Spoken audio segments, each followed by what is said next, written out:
Well, we have arrived at that special time of year in Texas. Record straight days of over 1,000,000 degrees outside. Your children have completely raided your house of all the snacks, and yet still demand more food? The grocery store aisles have completely abandoned all the pool floats, and now 3-ring binders, backpacks, and yellow boxes of markers line the shelves. It can only mean one thing. It is almost back to school.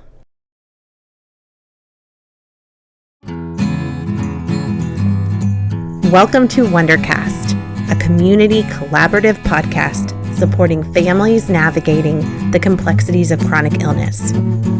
For many families, the return to school is met with excitement and anticipation about the return of routines and daily visits with classmates. But for some, perhaps summer wasn't a season of relaxation on your medical journey. Perhaps it was filled with loss, or a lot of change, or quite frankly, a bunch of hard. Today, join us as we visit with Megan Christie, veteran elementary school teacher, herself once a child to a parent of chronic illness, here today as an adult to support and guide on the best ways to prepare your children for the transition back to school. This is Megan. Hi, I'm Megan Christie, and I have been a teacher for 21 years, or this will be my 21st year of teaching. I am a mom of 2 kiddos. One is 8, she'll be in 3rd grade this year, and another one is 6, and he will be a 1st grader this year, and I get to bring them with me to school, so I love that. And a wonderful husband, and we live out here in Austin. Something silly about me is I like fonts, and it has to be a cute font. No Google fonts, those are not acceptable. Everything I do in school is PowerPoint, and I will then copy it over to my Google because they need to catch up, is all I'm saying. They do. They need to catch up, for sure. As a teacher, we are now your final Friday. How are you feeling about the soon return to the classroom? Do you feel ready? Are you not going there, refusing to believe it? Where are you? I'm always ready to go back, but sad to leave summer just because it's kind of that easier time and things aren't quite as go. You know, I'm not waking up at 5 a.m. Oh my gosh, 5 a.m. Maybe if elementary school was a little bit later, that would be nice. But no, I'm ready to go back. I enjoy what I do. And once, summer kind of gets wrapped up, I'm ready. In your experience as a teacher, what are some of the steadfast practices that you have seen to kind of help your students become ready or have that successful start to school? Really just establishing that wake-up routine. You know what I mean? And kind of getting your day started. And I've got to do that in my own personal life with my kids. So, we're doing the 9:30, 10 o'clock, sometimes cringe bedtime. So we've got to start pulling that back a little bit and, getting them used to waking up a little bit earlier as well. And that helps because then they're kind of ready to go in the morning first thing and just doing breakfast. We might have just like a little read time and then go start our day. For parents that maybe had a lot on their plate this summer, maybe they had illness or they had a parent that traveled a lot and they didn't have the opportunity to do a lot of the prep work or continuation to prevent that summer slide we talk about. Mm-hmm. Is it too late at this point for them to bridge that gap, or is it something that's kind of expected each year anyway by the teachers of the next grade? We are just always aware that there's a different level of what different families are able to do over the summer. And some kids, their parents are working, so they've been in camp all summer. We do kind of start out slow, and it is a little bit of a review of skills. We don't just jump straight in. It is a lot of setting expectations. I'll say it's never too late to start. For my personal family, we had a vacation for 2 weeks, and we didn't do we weren't drilling and killing multiplication while we were, on our family vacation. So, we're going to spend maybe this next week just 10 minutes a day doing some math and, reading in the car when we can. My daughter read this morning while my son had practice for soccer, or in the car on our way to dance, or wherever we may go, take a book with us. It's never too late to start, but it's not a requirement over the summer either. But just know that if there hasn't been a lot done, they do slide a little bit, but it's nothing that can't be made up or anything like that. Kids I know that we've worked with through Wonders and Worries, and even my own children, they kind of express this feeling of grief, of just sadness about leaving their teacher that they've become so close to or so connected in the routine of that classroom. And then they move to another space that's full of unknowns and can be anxiety inducing. And what practices do you do to get to know your new students at the start of each year? Like, what information is helpful to you? That is hard. At the end of the year, I talk to my, parents and kids, and we've made this little micro family, throughout the year where we've made connections and, really try to get to know each other on a personal level because we are together for so long. So it is hard because you are saying goodbye to this little family that you've had for a year. But getting ready for a new experience and a new start to the year, there's lots of time that we spend in classroom meetings, getting to know each other, our likes, our dislikes, things we're passionate about, things that annoy us sometimes, things that we like to do. I always tell my classroom kids, invite me to your soccer games, and, I want to come see you dance, or I want to come see you outside of school, just to build that relationship with them and to let them know, like, hey, I care about you, not just while we're here, and to build that relationship with families, just to build that trust. Because I think celebrations and hard conversations, everything goes over so much better if they understand that, like, I'm really there for their kiddo, not just within that school window, but, I'm invested in who they are as a person. For our kids who were maybe those students that needed a little bit extra TLC or perhaps a little bit extra planning the year before, what sort of handoff do you do for the grade that they're going into? Do you communicate that through the counselor, or speak with that teacher they're going to have, like, hey, this kid is very sensitive to this, or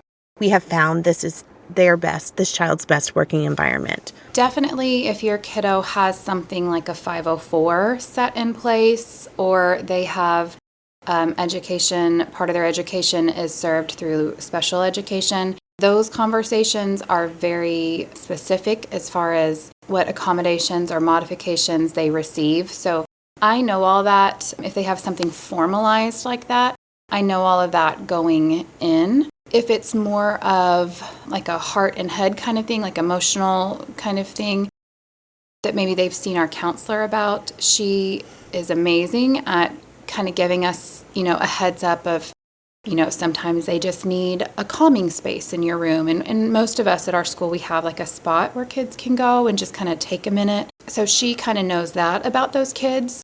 Or she can also say, hey, go talk to the previous teacher. She had some great things, or he had some great things that really worked well for this kiddo. And just so that I'm not starting from square one for that kid, that, I kind of have some tools and understanding of that kid going in. But I think that kind of helps. So those conversations are going on before school. If your kiddo, if we know that there's a little extra TLC needed for that kiddo, or they have something extra coming to the room. But if something happened over the summer that the school doesn't know about, then I would say to reach out to me, before school starts, or even after school has started. You can, in an email, you can schedule a time to meet with your teacher and just say, hey, I really want to go over some things that happened over the summer with us, and things that are going on. I know that can get it can be personal, or it can be emotional. So if a one-on-one, like I said, an email, or if you're more comfortable talking to the counselor at your school, you could definitely reach out to the counselor if it's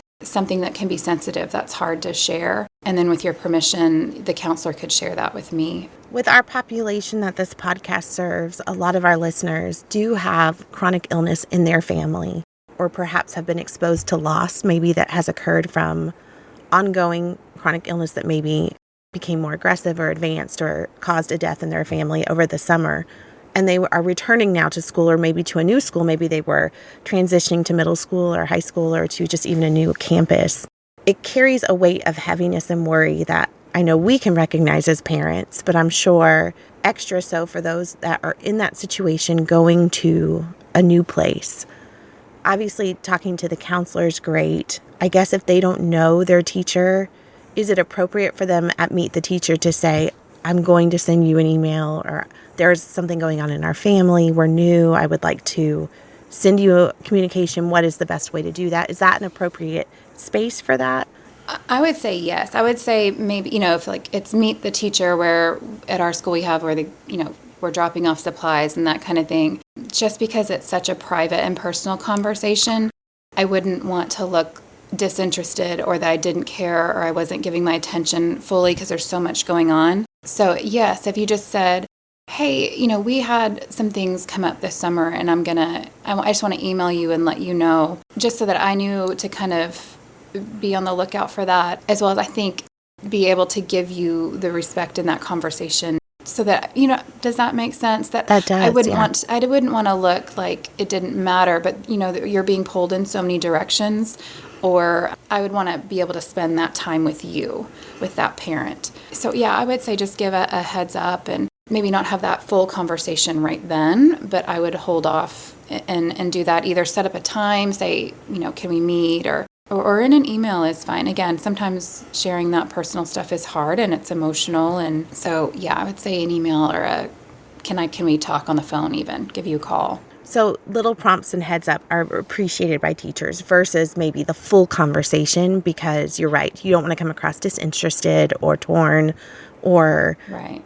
Like or have somebody hear something that you maybe don't want everybody to know, Yes. or you want to share something that you don't want your own child to overhear that you're sharing, or, just... Yeah. Yeah.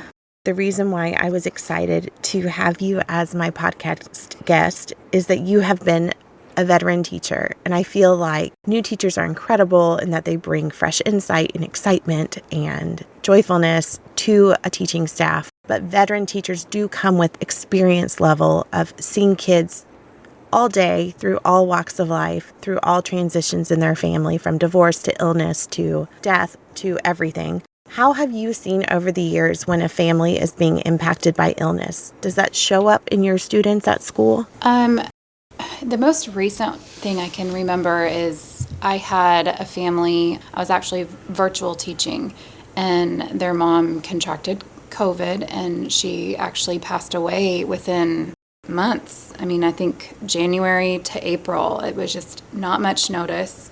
It was very abrupt. The parents were not together. They had a wonderful dad, but he was, more like weekend kind of dad. And so there was a lot of transition happening in that family as far as where they were now living day to day and new expectations within their family. What's this going to look like? And what's happening with mom, and there's a lot of questions and unknowns for them. And so, the dad and I were in constant communication. He had my cell phone number. We texted a lot, just mainly so that if something did happen with the kids, that I could text him right away, or if it looked like they were needing some extra help, or that, just I think having that extra layer of built in of being able to text one another was helpful.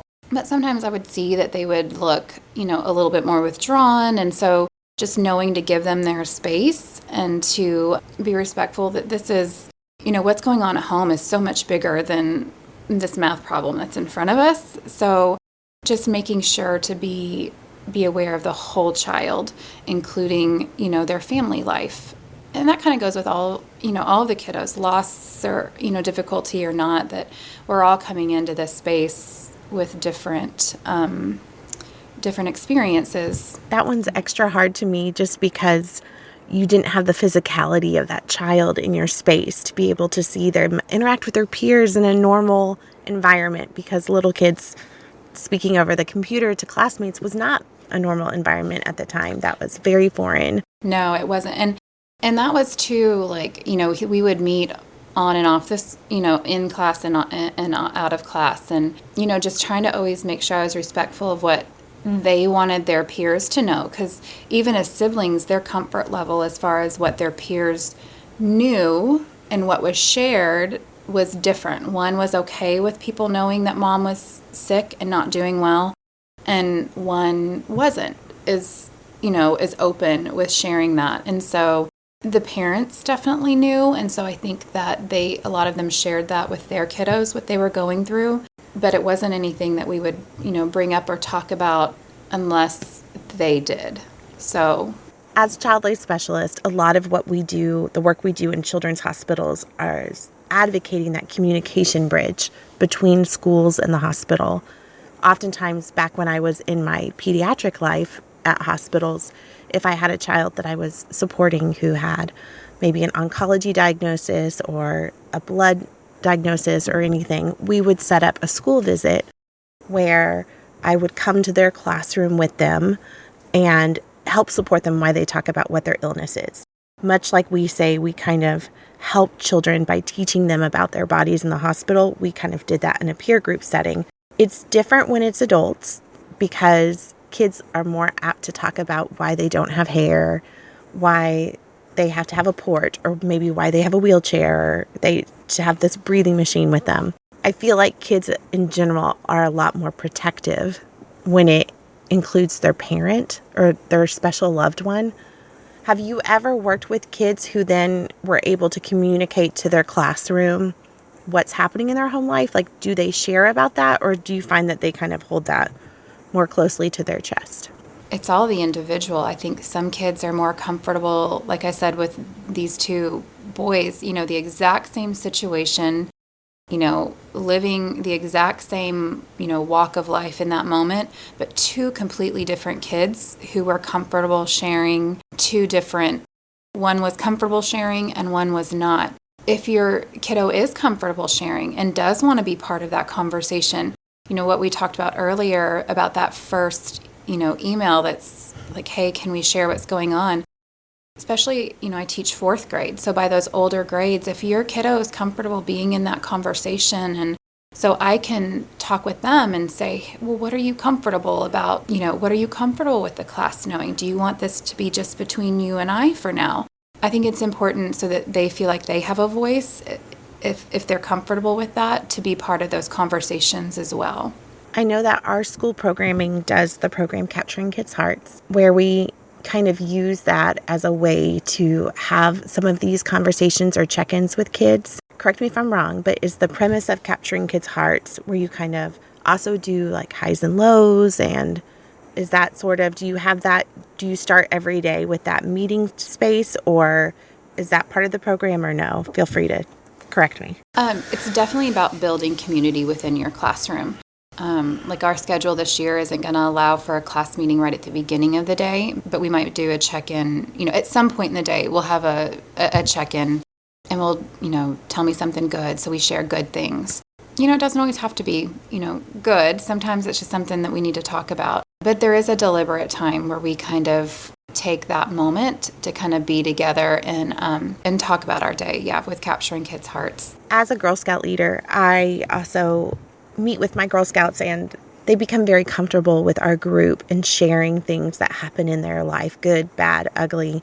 And in taking that information, sometimes it gets shared in a group setting in a way that we are not expecting. Have you found when you're having your meeting times that things like that just naturally come up? Maybe, oh, my mom lost all her hair, or my grandpa has a heart attack. Like, does that just pop up at school at that age still, or is that more found in just the younger grades?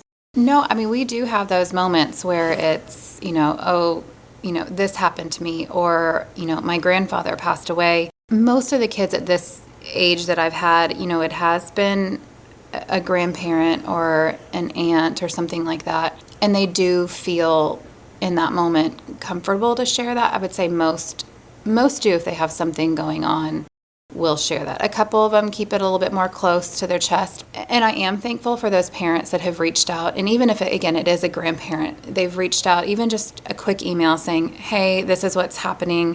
This is what our family's going through. And I do appreciate that, so that when those little moments come up, I'm not like, oh, man, you know what I mean? Like I'm expecting it, and we can, talk it out a little bit, with what they're comfortable with. But I think that they just need to get it off their chest sometimes. And that's just like a safe place to do that. And I mean, because they need to talk about it. You know what I mean? Like they need to be able to have some outlet to be able to share what's going on, in their life if they have these like things that are kind of burdening them. I had a kiddo say something, this past year, and it was like, oh, okay. And do you want to talk about that? I'm like, nope, I just wanted to share. I'm like, okay. But I do think that they just want to have a place to talk about what's going on in their life. And so I think it's nice to have, again, that intentional time built in to build that classroom community where they can do that. I do too. And I think that's one of my favorite things about working with kids. Parents might be saying, no, I don't want to talk about this. I'm going to hold this close. But if you have a child, they may not share that vision plan, and they're going to let it be known. It often differs from ours. It sure does.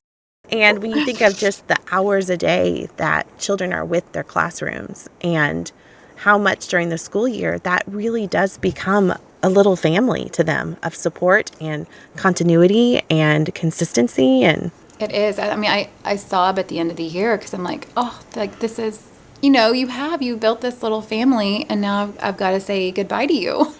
I know. So yeah. I'm always like, I want to be invited to all the things. Invite me to your graduations. Invite me to, yeah. I love it. It is hard. It's hard, but it also speaks to the importance of having a classroom that is connected and close and communicative about life and about their stories. Now, looking through all your years and experience with kids, how have you found that are some of your methods that seem to be more tried and true with supporting kids that may be struggling at school, and it's related to bigger issues maybe happening in their home life, not so much ADHD or dyslexia or some of the other conditions that you might find in a classroom, but more related to something happening in their home. Things. Yeah, big life. Sure. I mean, my biggest thing is that communication piece. Like having that rapport with the parent and having that communication with the parent where I can text you or I can email you or you feel safe to do the same, just so that the child knows that we are both here for you, we're both on the same page. But that has been just the biggest win that you can do, is to build that relationship between home and school and to help support that kiddo wherever they are. Typically, do you find that the kids will express things in the classroom that then you seek the counselor for support and loop them in, or do you find it's the other way around, where the counselor is more alerting you about a familial situation or a need? Probably if it's the beginning of the year, because that, that trust probably hasn't, been really established. They've got no, background with me for the most part.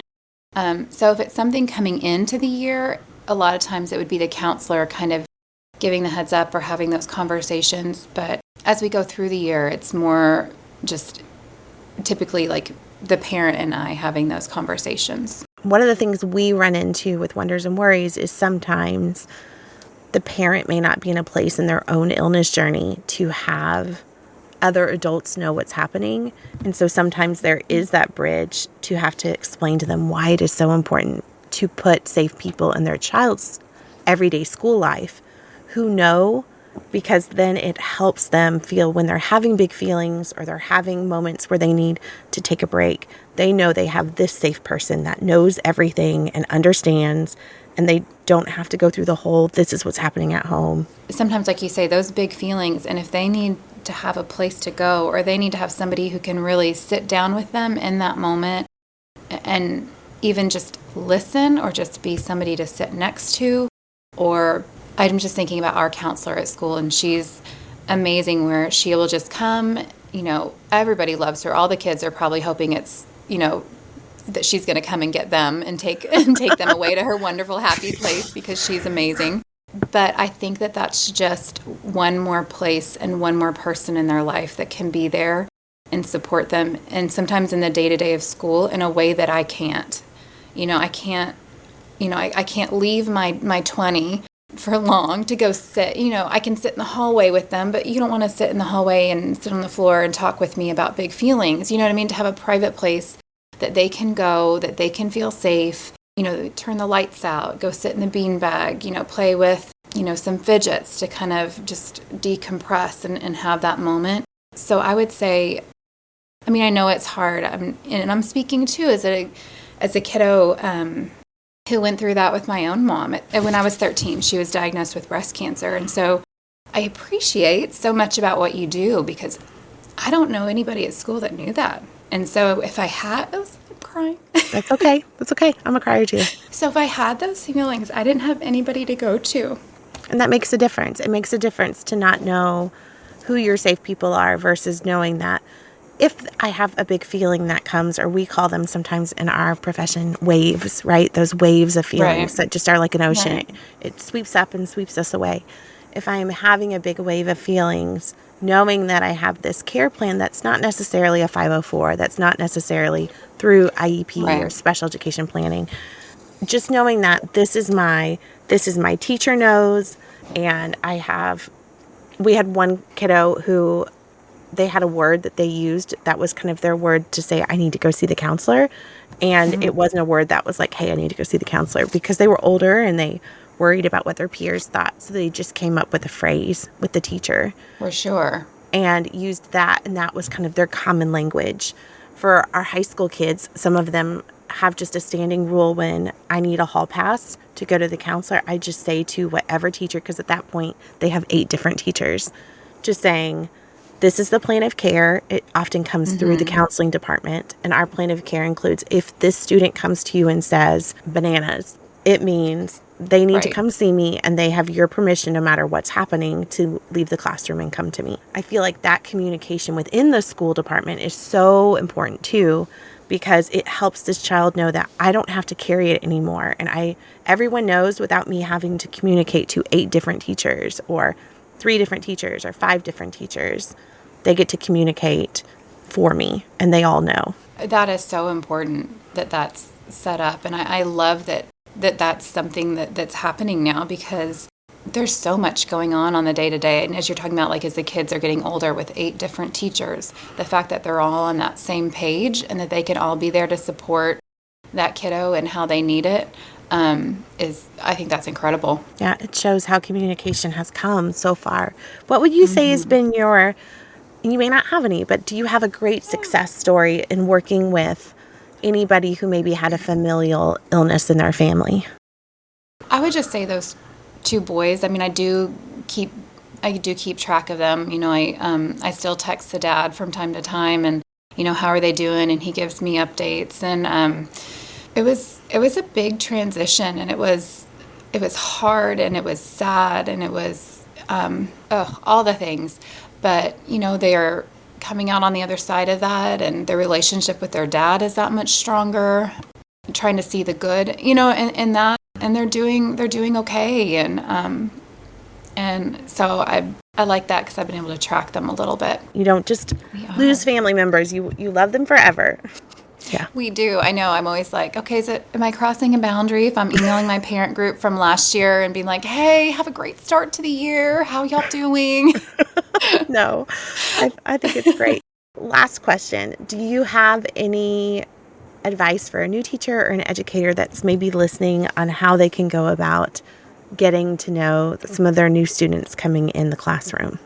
I would say what we talked about is that just intentional time, and especially like build that into your schedule, because it's not just going to miraculously happen. Very intentional with our time, especially at that beginning of the year of not just the getting to know you games, like, hi, I'm Megan and I'm magnificent, or whatever it may be, but really kind of sitting down and having those conversations. I even try to go and, like, as they're working on little group works, like try to sit down next to them and just spend some of that one-on-one time with each of the kiddos and kind of do little check-ins. And we do build that into the beginning of your year, because it will pay off in loads as you are going through the year and trying to have those conversations. Take pictures of your kids and send it to your group list of parents throughout, the beginning of the week, because they're missing their little kiddo too. They've had them all summer, and I know the moms are like high-fiving down the hallway as they're dropping them off that first day and going for coffee. But after a while,